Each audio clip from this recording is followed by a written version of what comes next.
आजच्या भागामध्ये आपण पाहणार आहोत की शरू आता जयला म्हणत असते की तुझ्याने हे जमणार नाही, त्यामुळे तू नकोच करूस, राहू दे.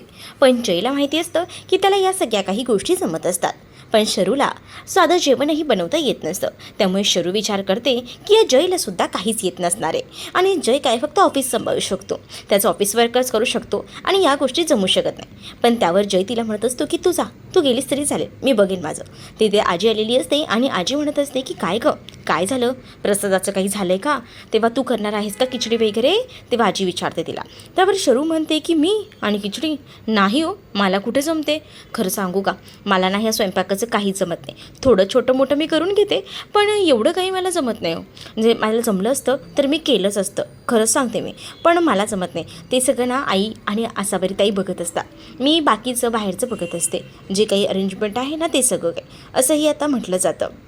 तेच आता जय जो आहे तो तिथे एकटाच खिचडी बनवत असतो. तिचं आता असं म्हणणं असतं की मला जेवण बनवून देणारा ना फक्त एक असा गोड मुलगा असायला हवा, म्हणजे मी जो नवरा करेल ना तो सुद्धा असाच असायला हवा, असं देखील आता म्हटलेलं असतं. तेच आता दुसरीकडे इथे आता बाहेर ना खूप छान असा अभंग सुरू असतो आणि जेव्हा सगळीजणं आलेली असतात आणि इथे प्रार्थना वगैरे सुरू असते. इथे त्यावेळेला ज्या शरूच्या ऑफिसमधले लोक असतात त्यासोबत शरू असते, इथे बाकी इतर गौतम आसावरी सगळेजणं बसलेले असतात आणि तल्लीन झालेले असतात भक्तीमध्ये, कारण विठ्ठल रखुमाईची इथे अभंग सुरू असतो आणि त्यामध्ये सगळेजण एकदम मंत्रमुग्ध होऊन आता ही सगळं एन्जॉय करत असतात. इथे आसावरी आणि त्यासोबत गौतमसुद्धा मस्त एकमेकांकडे बघून इशारे सुरू असतात. दोघंही जण बाजूबाजूलाच बसलेले असतात आणि आता त्यांचा असा नटखटसा खेळ सुरू असतो. त्यातच आता जी शरू आहे ती सुद्धा तिथेच बसलेली असते आणि इथे अभंग सुरू असतो. म्हणजे आज ना जास्त करून हेच दाखवलं गेलेलं आहे, अभंग वगैरे. तेच आता दुसरीकडे अनु आणि मयू ज्या आहेत ना ते आतमध्ये जातात किचनमध्ये, कारण आता किचनमध्ये जाऊन आहे ना त्यांना जयला मदत करायची असते. जयला मदत करायची आहे म्हटल्यावर आता जय जो आहे त्याला तो सांगत असतात की काय काय नेमकं करायचं आहे, म्हणजे मिरची वगैरे त्याला कापून वगैरे दिलेली असते आणि तो आता मस्त अशी खिचडी बनवत असतो. सगळ्यात आधी त्याने मस्त असं साजूक तूप घातलेलं असतं, नंतर त्यात छान जिरं, मिरची आणि बटाटे हे छान तो घालून परतवून घेतो आणि हे सगळं घालून परतवून घेतल्यानंतर ना आता तो पूर्ण कामाला लागतो आणि त्यानंतर आता हे सगळं जर होत असतं आणि मग तो म्हणत असतो की बघा हे आता असं करायचं आहे. त्यानंतर त्याने आता त्यामध्ये ना हे सुद्धा सांगितलेलं असतं की बघा अशा पद्धतीने जर तुम्ही साबुदाणावर नंतर घातलात ना का झाकण ठेवायचं आणि मग थोडंफार असं ना परतून घ्यायचं, म्हणजे कसं सगळं एकदम असं छान जमून येतं.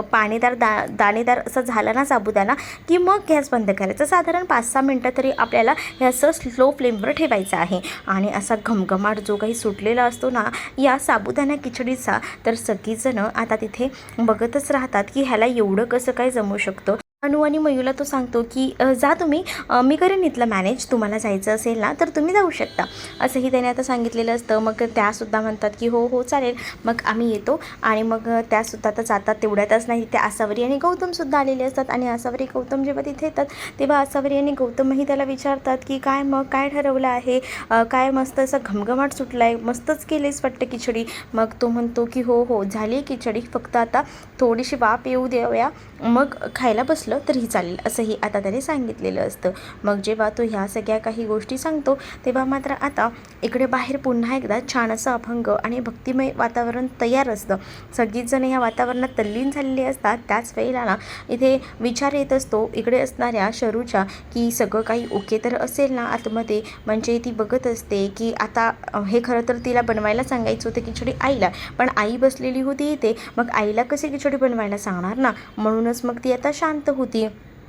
इकडे पुन्हा एकदा गौतम आसावरी जाऊन बसतात आणि तल्लीन झालेले असतात. तोपर्यंत इकडे ना जयला एक फोन आलेला असतो. जय फोनवर सुद्धा बोलत असतो, कारण त्याला कामाचा फोन आलेला असतो. तेच आता शरू ना आतमध्ये जाते आणि शरू बघते तोपर्यंत काय चाललंय नेमकं किचनमध्ये, आणि जी खिचडी बनवलेली असते ना साबुदाण्याची, ती खिचडीसुद्धा ती उघडून बघते आणि जशी तिने खिचडी उघडून बघितलेली असते आता तिला कळतं की बापरे, हा सगळं काही कसं काय जमवू शकतो. आणि नंतर त्यांच्यामध्ये जरा तू मेमे होत असतं. मग तो म्हणतो तुला काय वाटलं की मला मला काही जमत नाही का? मी करू शकतो काही गोष्टी. हो हो, बघूया ना आता किती काय काय केलं आहे ते. म्हणजे माझं म्हणणं असं आहे की काही फक्त इथेच बसायचं आहे का? मग काही करणार नाही आहेस का? मग तेव्हाच इथे जय म्हणत असतो की तुला बाहेर जायचं असेल तर तू जाऊ शकतेस, तुला काही मी अडवलं नाही आहे. असंही आता जय शरूला बोलत असतो. तर शरूसुद्धा बाहेर येते आणि इथे आता पुन्हा एकदा हे अभंगाचं भक्तिमय वातावरण असतं. सगळीजणं त्याच्यामध्ये असतात, कारण आज ना जास्त करून हेच दाखवलं आहे.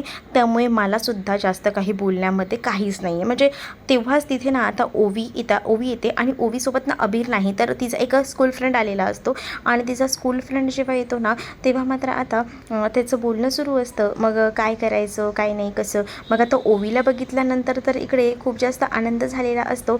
इकडे असणाऱ्या या शरू म्हणत असते की ओवी तू एकटीच आलीस, अबीर नाही आला. तर ओवी सांगते की अबीर जो आहे ना तो खरं तर ना गेला आहे, अबीरला लवकर जायचं होतं तर तो गेला. मग आता अबीर जो आहे तो आला नसतो, पण ओवी आली असल्यामुळे ना ती आधी आशीर्वाद वगैरे घेते आणि ओवीसोबत एक छोटूसा विठ्ठल आलेला असतो आणि मग तो सुद्धा इकडे रमतो. पण ओवी जी आहे ना ती आता आतमध्ये जाते, कारण तिला आता आतमध्ये जाऊन जयला भेटायचं असतं. तर ओवी आणि अबीर हे सावयाचे जणू सावई या मालिकेमध्ये आहेत. जर आपले काही प्रेक्षक पाहत असतील तर त्यांना माहितीच असेल ओवी आणि अबीरबद्दल. तर इकडे आता भक्तिमय वातावरण असतं. शरूसुद्धा त्यांच्यामध्ये तल्लीन झालेली असते. तीच जी ओवी आहे ना ती आतमध्ये गेलेली असते आणि ओवी जी आहे ती आता जयला सांगत असते. जयला म्हणत असते काय मग आता तुला जमलं आहे का ही खिचडी वगैरे बनवायला? मला असं वाटतंय जमली तर आहे, पण बघू आता कितपत जमली आहे काय नाही. म्हणजे मला तर असं वाटतं मीठ तर कमीच झालं असणार, एकदा चेक कर बरं. मग तो म्हणतो की नाही मी सगळं काही परफेक्ट केलेलं आहे. मग ती पाणी वगैरे पित असते. तिने खरं तर त्याच्याकडे पाणी वगैरे मागितलेलं असतं आणि त्यानेसुद्धा पाणी तिला दिलेलं असतं. आणि मग इथे पुन्हा एकदा हे वातावरण खूप जास्त असं मस्त मंत्रमुग्ध असतं. इथे तो विठ्ठल जो असतो तो सुद्धा सगळ्यांसमोर असा नाचत असतो आणि त्यामुळे सगळीजणंसुद्धा खुश असतात की साक्षात विठ्ठल रखुमाईने आता दर्शन दिलं आहे म्हटल्यावर.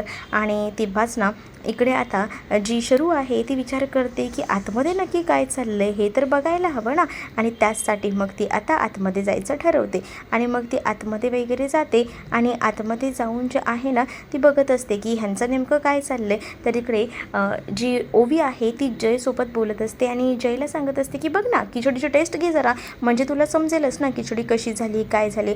मग आता तिच्या सांगण्यावर ना तो खिचडीची टेस्ट घेतो आणि त्याच्यामध्ये तिला कळतं की मीठ कमी आहे. ती शेवटी रुक्माईचं अवतार आहे त्यामुळे तिला असं कळत असतं. जयने टेस्ट केलेली असते आणि जयलासुद्धा कळतं की खरंच की मीठ कमी आहे. मग तिच्याकडे तो बघतो आणि तिला म्हणतो की तुला कसं काय कळलं मीठ नाही आहे त्याच्यामध्ये.